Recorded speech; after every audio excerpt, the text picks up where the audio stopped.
Hi friends, it's Susie. Welcome to my Fluid Art channel. Today what we have is a 20 by 20 inch, well actually no, this is a 16 by 16 inch gallery wrapped canvas.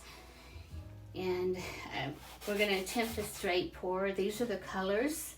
I have Magenta, and that's by Winsor and Newton. This is a little bit of the dark violet by Liquitex, aqua by who is that by?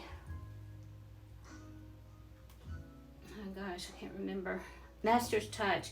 This is the Caput Morton, and I mixed some other reds to it, so it's like a reddish color, light reddish. And this is Ultramarine blue, got the orange and yellow.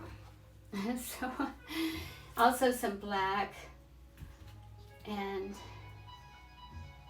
I have some indigo black, blue black as well. So may use that. And so I'm going to start loading the cup.